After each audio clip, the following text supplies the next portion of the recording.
Is your magic meter running low? Well, we've got a cure for you. Welcome to Disney Coast to Coast.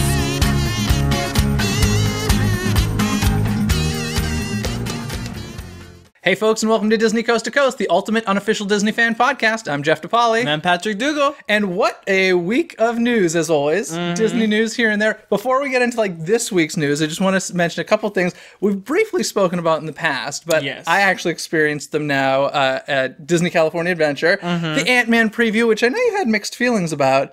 All right. I think you said you were less interested in the film after seeing it, right? Yeah. Okay.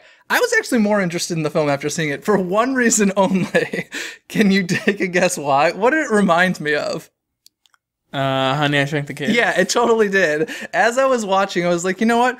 If they were going to make an all-CG Honey, I Shrunk the Kids remake, which I don't want to happen, I was like, it wouldn't be as terrible as, I initially thought. There was some cool Honey, I Shrunk the Kids-like stuff in there. Yeah. It definitely made me more interested in the film than I was originally. Still not going to see it, most likely. I was just not a fan of the effects in Bug's Life. Yeah. I don't like them. See, I love those effects. I love that theater. I want to see Jurassic World in that theater. And then they'd poke you. Oh, it'd be great. Nope. Yep, it'd be fabulous. So in any case, I want to mention that. But also, something that you said to me, I think it was last week, about the Mad Tea Party. How, I'm a fan of Mad Tea Party. Okay, I'm a fan of Mad Tea Party as well. But I have to say, you said, their whole 60th anniversary tribute, you felt was really emotional. And I'm not going to say I didn't believe you, but I was kind of like, how good can it really be? Okay, more emotional during that than I was for the fireworks or World of Color or Paint the Night. I don't know if it's in the mood I was in or what, but this goes back to my theory of we live in a world of too much leaking information. Too much. And it's not even like it's leaked by the public. It's leaked by the companies themselves. Yeah. So going into World of Color and the fireworks and the parade, I feel like we just knew so much. There were no surprises left. Mad Tea Party, nice surprise. I believe you said it's the ends of set 2 and 4, correct? Yeah. Whoa. They take that song, what is the song? It's gonna be the best day of my life, which I love to begin with. And then they throw in the opening day speech. They remix Walt into it. But in a really nice way. It's not like they auto-tune him or anything. No. And they definitely, in the background, they have these CG video and then old e-tickets going by and just old pamphlets and everything from the past 60 years. And it's awesome. Nice tribute. It's my favorite 60th anniversary dedication. My favorite. Yeah, and then it's a rock version of When You Wish Upon a Star. Yeah. It works so well. And then they take out this, listen to us now giving away all the spoilers, which I just said is terrible. But if you're watching this, obviously you want them. They take out this giant cane, what was on the end? A diamond. A diamond. And there's a wire attached to it. And at first I was like, what are they going to do? I thought sparks were going to shoot out or confetti or something over the audience. No, there's a camera inside the diamond and then you get projected on the giant screen behind the bed. It's cool. The 60th tribute in Mad Tea Party, highly approved. Told you. I'm in Mad Tea Party. He was 100% right. We saw the entire first and second set, so now I got to see the third and fourth. I don't believe you've seen it all either, have you? Yeah, I've seen third and fourth. I've seen them all. Wow. Had you seen one in first and second before this past Saturday? Oh, wow. It's great. So I got to go back and see the third and fourth. So just wanted to put that out there. But of course, speaking of pyrotechnics and fun stuff, it's almost the 4th of July. It is. For all of you Americans out there, happy Independence Day. For all of you non-Americans out there, you can join us in the celebrating. It's fireworks. Everyone can enjoy fireworks. Yeah, there's always a good reason to blow stuff up, as long as it's in a celebratory fashion. So let's talk a bit about Disneyland's 4th of July. There's not super much. I know from July 2nd through July 5th, they're actually going to be having some military acts come into the parks. Some the U.S. Marine Corps, U.S. Air Force doing some military acts, and some the band from those as well. So you can check those out through various times throughout the day. Yep. Their locations differ at different times, so definitely, I think they're going to be over at Disneyland and California Adventure. I believe so, yeah. They're going to have a schedule when you go into the game, but it's for multiple days, and bands are awesome, military bands are extra awesome. So, it's Just special stuff that you normally don't see in the parks. yeah. And then, of course, fireworks are a huge part of the 4th of July. They are just for over at Disneyland. They are keeping Disneyland forever. Yep. But they are adding on an additional 4th of July segment afterwards. So don't leave after Disneyland forever. Right. I'm assuming they're going to tag it right on the Yeah. end. Now, normally what happens, this whole Disneyland 60th thing is kind of taking over everything because it is a special year. And they've said in the past, like, there won't be the traditional holiday fireworks that we're used to. Normally we have like a full length 4th of July fireworks show here. Not going to happen this year. We're going to get Disneyland 60th forever and a tag at the end of 4th of July stuff. So, that's good for tourists who are, and I think that's kind of what they're keeping in mind this entire year. Yeah. Is people are coming to For see the 60th 60th stuff, so we better not have it, or else we'll have some angry customers. So we'll still get a little bit of 4th of July celebration going on there. And then over in California Adventure, they're actually doing 3 showings of World of Color Celebrate. And before each of those, they will have a 4th of July pre-segment. Yeah, and that's before the show, and they say pyrotechnics or like water pyrotechnics or something. I'm not sure what they mean, if they're just going to Projecting fireworks. I don't know if that's what they're going to do, or if they're going to like use those flamethrowers that are part of World of Color in an awesome way. But there will be a bit of a 4th of July celebration going on there as well. So sounds like a fun place to spend the 4th of July if you're in town or an annual pass holder and have no place to go to Disneyland. Yay! And then across the ocean, Walt Disney World. Walt Disney World. Usually pretty much the same thing they have every year.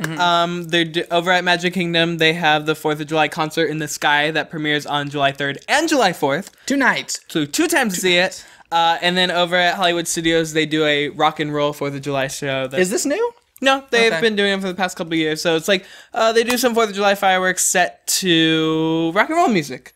Which, as usually, you'll have Frozen fireworks over there. So. I was going to say, so we're not going to have Frozen fireworks. Not on the 4th. Okay. And then, as usual, over at Epcot, they do same thing at Disneyland. They'll show Illuminations and then have a tag on called Heartbeat of Freedom, which is my favorite 4th of July fireworks ever. Because if you have never seen 4th of July fireworks at Epcot, that last tag, even though it's a tag, is the most intense fireworks I've ever seen in my life. 2 minutes or what? It's a 5-minute tag. Okay. But the last 30 seconds... like, it becomes daylight.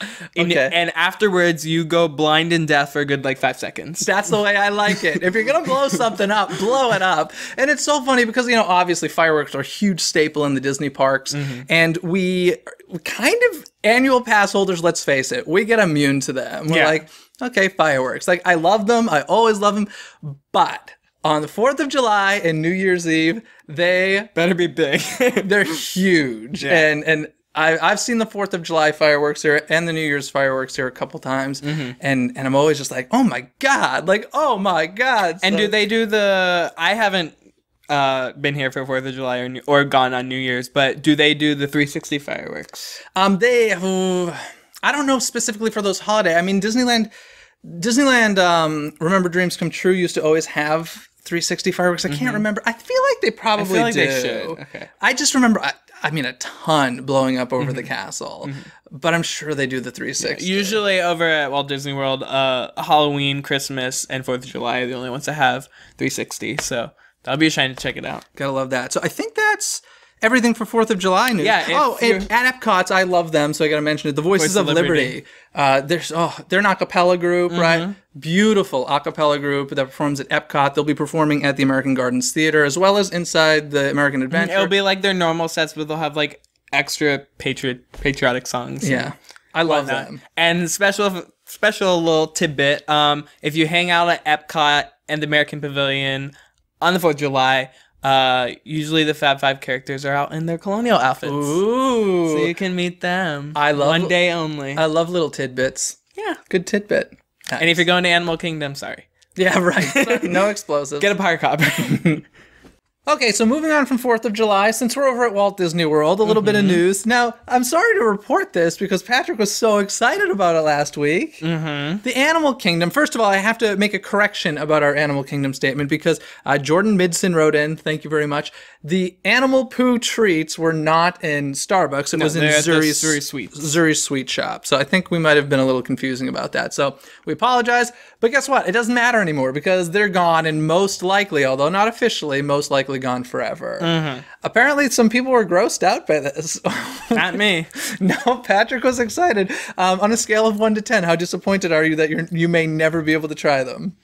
A 5. A 5. He's moderately disappointed by this. I'm not gonna lie, I was gonna try them. I was like, this is just weird enough to do. But they're gone. And, you know, some people have a theory that it was a test run. I personally believe that they're done. People probably found it very unappetizing. So, in any case, that happened. Also at Animal Kingdom, Pocahontas, which is a meet and greet, which they don't have a ton of at Animal Kingdom, do they? Although Tarzan's been running around lately, it seems like. But there's not like a ton, especially since Camp Minnie Mickey's gone. Yeah. Of meet and greet opportunities, but Pocahontas has been moved from behind the Tree of Life, which apparently she was hiding from people, to Discovery Island Character Landing, which I'm not familiar with. What's Discovery Island Character Landing? It's a little. It goes down a little like dock, and it's a meet and greet area. Okay, but like, what land is it in? Is it near the tree? No, it's more towards like Dino Land, but not Dino Land yet. Okay. I think I remember from last time I was there a bunch of characters because they had just canceled the parade at that point, and so they brought a bunch of characters up. So in any case, she's moved. So that's happening at the Animal Kingdom, but some huge news for here at Disneyland. Have you heard about this Anaheim $1 billion expansion they're talking about? Yeah. Okay. $1 billion, which is pretty much what I think they put over $1 billion, but it wasn't like $2 billion or anything to redo California Adventure. So now to put another $1 billion in, that means some major changes coming. But this depends on the city of Anaheim because right now we do not pay taxes on park tickets. And Disney's saying we want that contract renewed for another 30 years because it's up this year, I believe, in order to do this $1 billion expansion. Okay, first of all, please, City of Anaheim, say yes. Yeah. Stupid to say no for so many reasons. Number one, I think I can speak for both of us when I say we want this expansion. And number two, how much money does Disney bring to the City of Anaheim? Yeah. Like how many jobs? How much tourism dollars? Like, this is a no-brainer. Yeah. I don't get it. What are the they're just being greedy. It's old men. It's old men being greedy. So they're saying it's not going to be a third gate, but there will be another parking structure is what they're trying to do, which is crazy to think about. Like, they need getting more people in the parks. That's crazy. And then the Star Wars stuff is still being rumored around. So there's that. And, of course, Marvel stuff. So they got land to play with, and it sounds like they want to do it. But the dates were crazy. They would say construction would begin late 2017 and finish December of 2024. Yay. And Universal years, what is that? When would Universal finish if they started in 2017? Like end of 2018. End of 2018. Look at me here, yeah. But Disney's going to take their time with it. Let's just hope it passes. It's because it's crazy. Also in Disneyland for the 60th at the Grand Californian. Have you seen this? The cake? Yeah. Yeah. Did you go and see it? No, I've seen a picture of it. Okay. I haven't gone and seen it yet either, but of course the gingerbread houses are like really popular around the holiday season.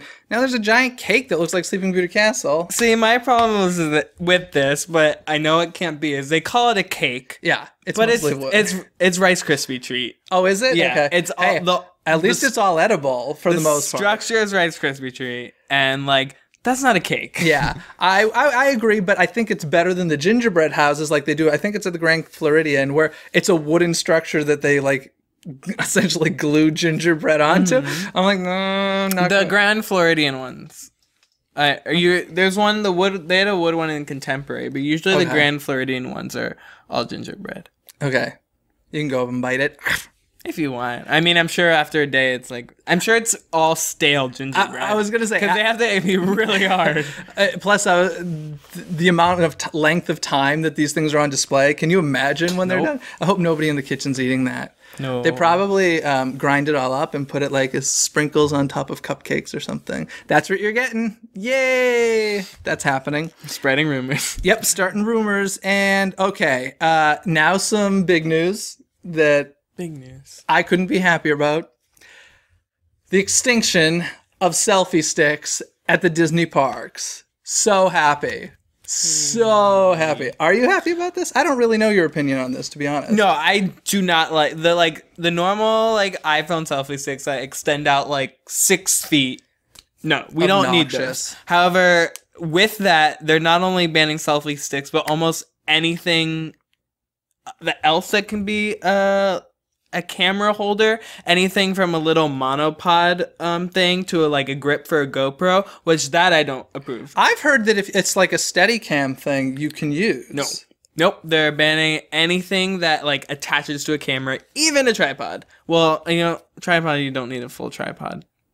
That's interesting, because I had heard only the extended selfie sticks. No. Here's my story with this. Maybe you think I'm just being an old grump here, but I feel like Disney gave the opportunity for people to do this the right way. Frankly, I'm thrilled they're gone altogether, but they tried to say, look, don't take them on rides. And I felt like the compromise was real. I think it was a legitimate compromise. Unfortunately, people can't follow rules. No, they still did it. And they had to stop Screamin', I think, California Screamin', because somebody pulled out a selfie stick in the middle of the ride. Stupid. Just stupid. And then, I personally find it annoying to see people walking around the park using a selfie stick, taking video of themselves. Because I'm sorry, you're not paying attention to your surroundings. You're paying attention to what's being shot. And it's very frustrating to me. But on top of that, even more, is the But with that, what's the difference between... I'm not saying it's right. What's the difference between just holding it out and then holding something? I mean, you're still not... It's just not as long. It's just not as long. But what then brings my point of, just a handle one that they're still banning. I actually hadn't heard that. I had read that they were going to allow the steady stuff. Maybe it's just changed since what I've read. I don't know. But that surprises me, the steady cam stuff. I'm sure a lot of people are getting angry about this. I gotta be honest, I don't care if you're angry about it. I'm really happy that they're gone, because another thing that drives me crazy is when you're watching World of Color or the fireworks or Fantasmic and people have their selfie sticks up in the air. I'm like, how inconsiderate can you be? Can we just take a moment, watch the show, and perhaps this is because I'm tall and I'm not used to having stuff in my way ever. I found it so annoying and so disrespectful. I'm so happy. I apologize if you disagree with me. I would actually love to hear your opinion about this. Leave a comment below on YouTube and let us know if you're for or against this whole selfie stick ban. I'm so for it. And on top of that, they had to start putting signs on all the rides that didn't allow them. And how unthemed and tacky is that? Now all those signs can be removed, and this is just a flat out rule. And, people can say, well, what about for this? It would be okay. That it wouldn't be okay. If they got into that, there'd just be so much arguing with cast members of, no, but this rule, that rule. I think this is a smart move. Obviously, I'm being partially selfish just because I don't like them. But that's where I stand. It's going to be so much so that at bag check, they'll tell you to go bring it back to the car or it's not getting in. They said they'll check them in, which I find weird. If they get in the park and a cast member sees you using it in the park, they cannot confiscate it, but you'll be escorted to the front of guest services and you could check it and pick it up at the end of the day. So heed this warning. Don't bring your selfie stick. I'm also surprised because I had seen some Mickey Mouse selfie sticks at one point. They started selling themed selfie sticks. So when that happened, I was like, okay, these are here forever. There's no way they're going to stop these now. But apparently they are. Bravo, Disney. I'm thrilled about it. And yeah, I'm really thrilled about it. Now moving on to some happy news, because that was a bit of an angry rant, and I apologize for that, but I had to vent. I just had to get it off my chest. Little Mermaid, which you probably know is my favorite Disney animated film.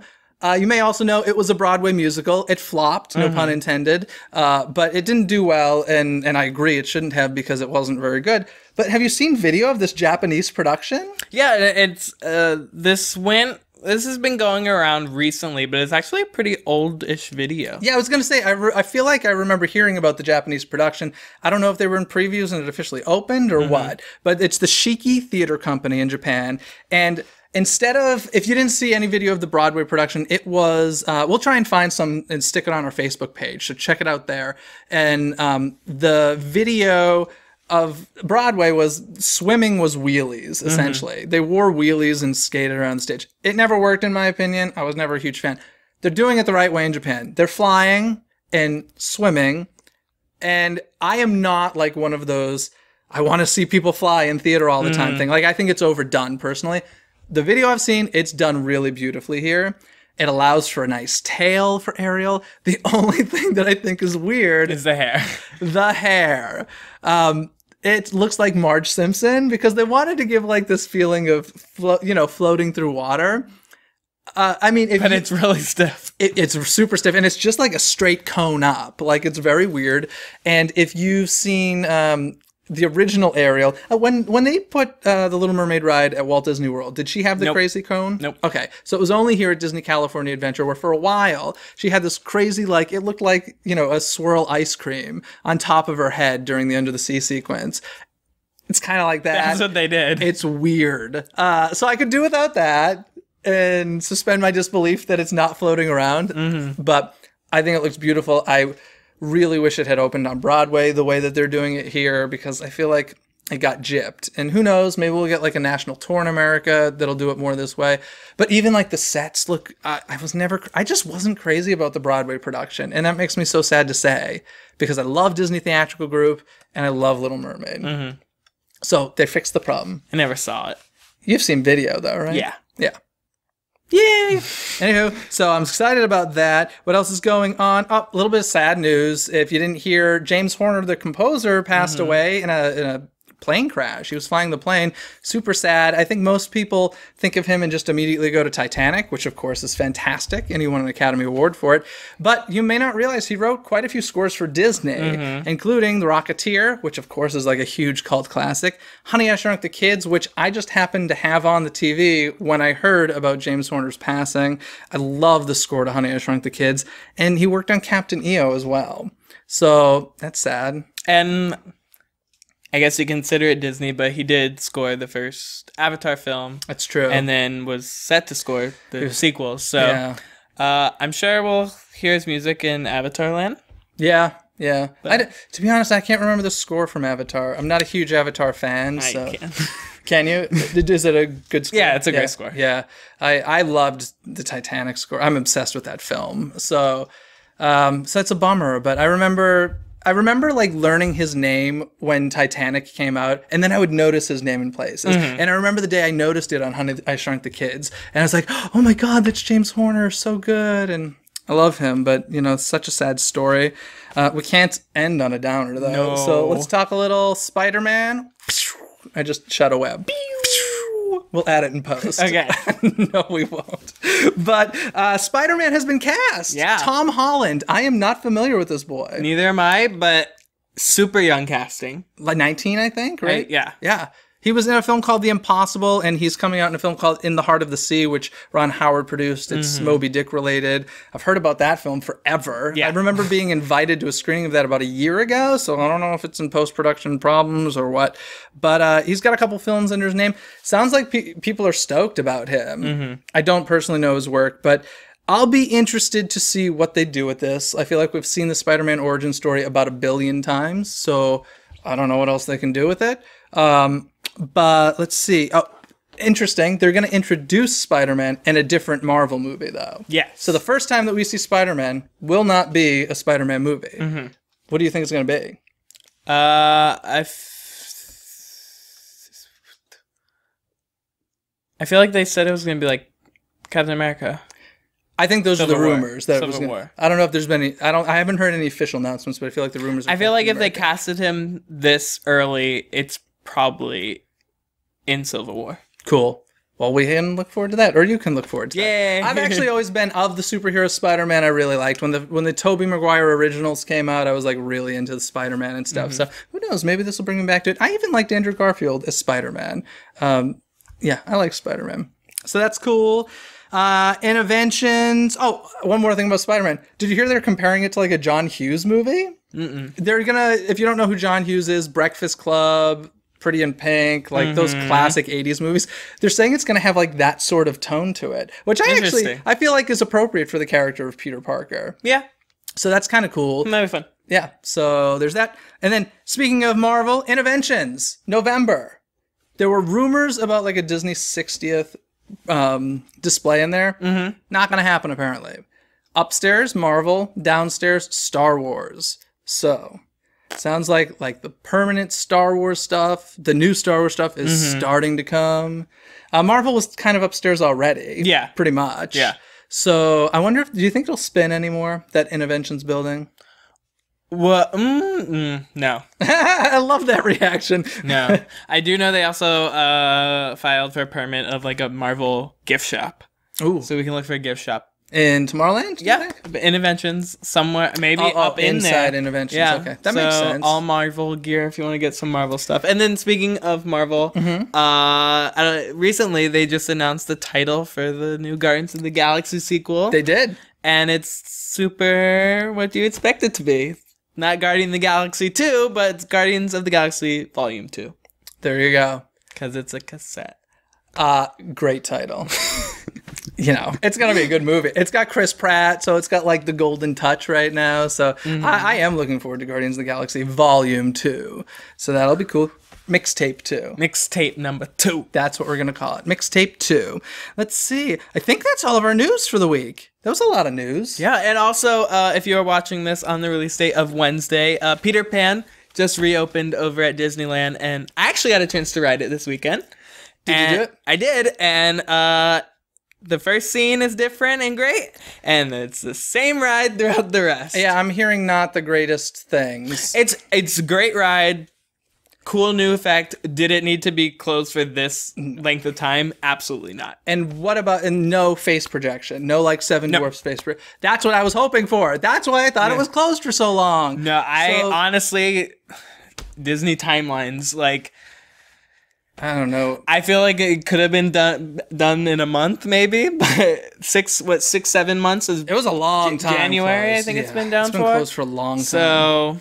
So that happened. But it's opening back up, so if you get a chance. See, if you want to wait in a super, super long line. Brave those long lines. Because Peter Pan always had a long line to begin with, so now they're insanely long again. And that's a bummer. I've heard not great things about it. So, you know.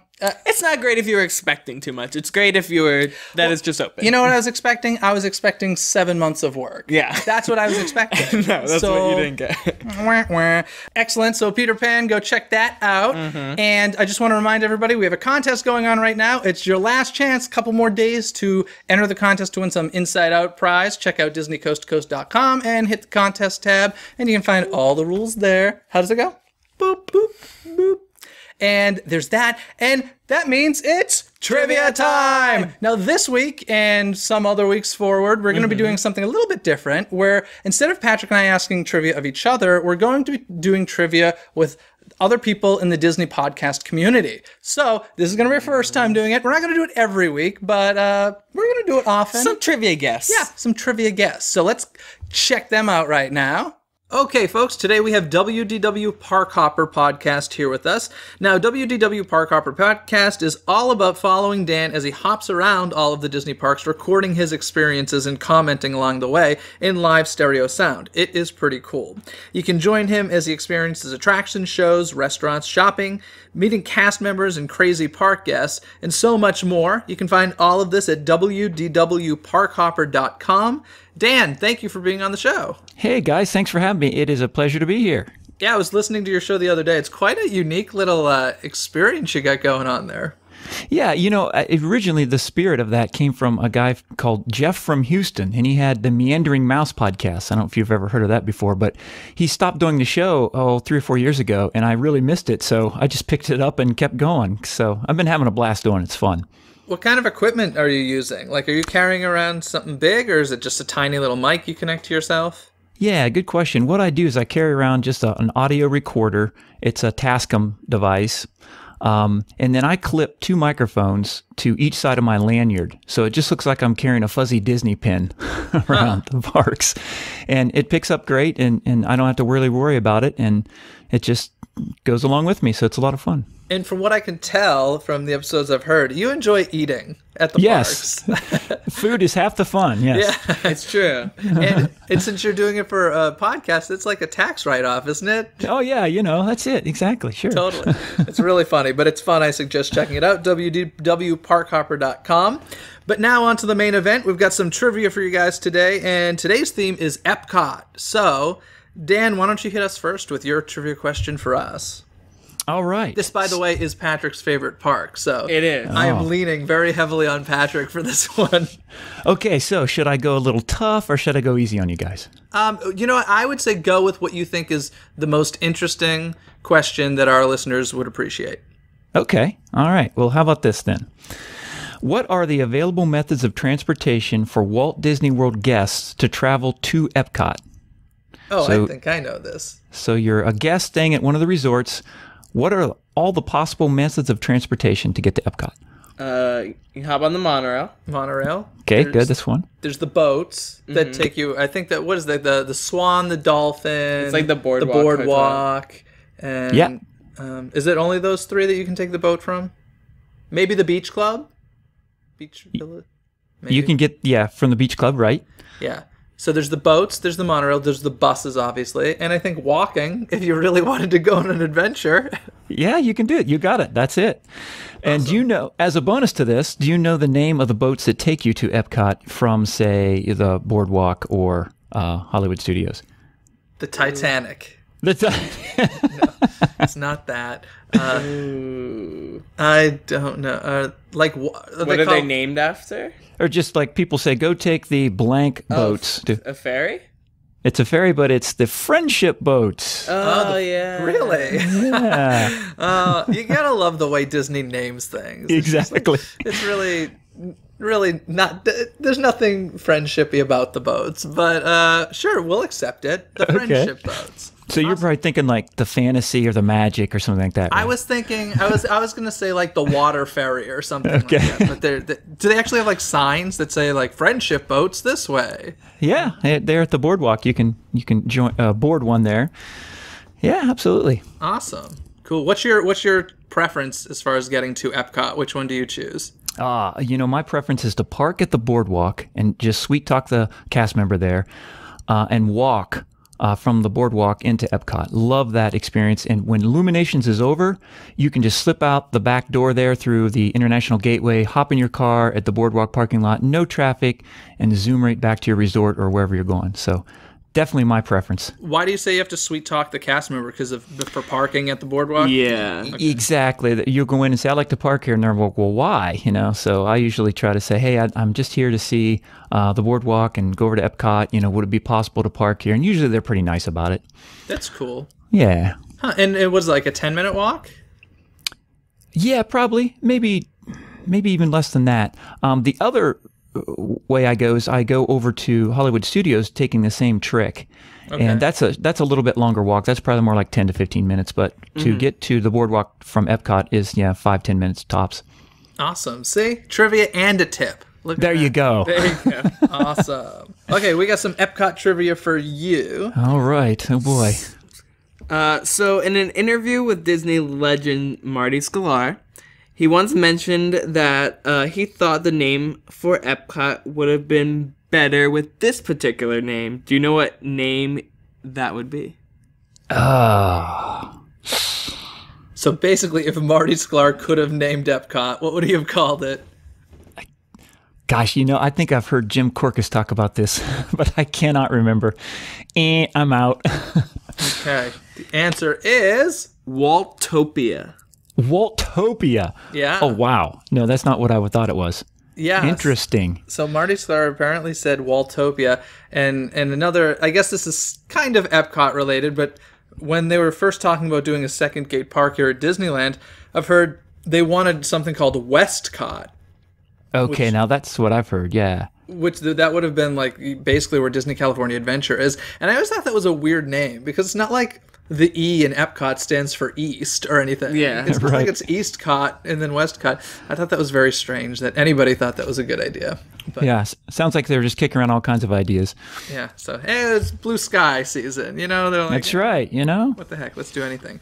But cool, awesome Epcot trivia. Thank you so much, Dan, for being on the show. We really appreciate it. And everybody check out Dan's podcast at wdwparkhopper.com. Awesome. Well, thank you guys for having me. Look forward to hearing the show.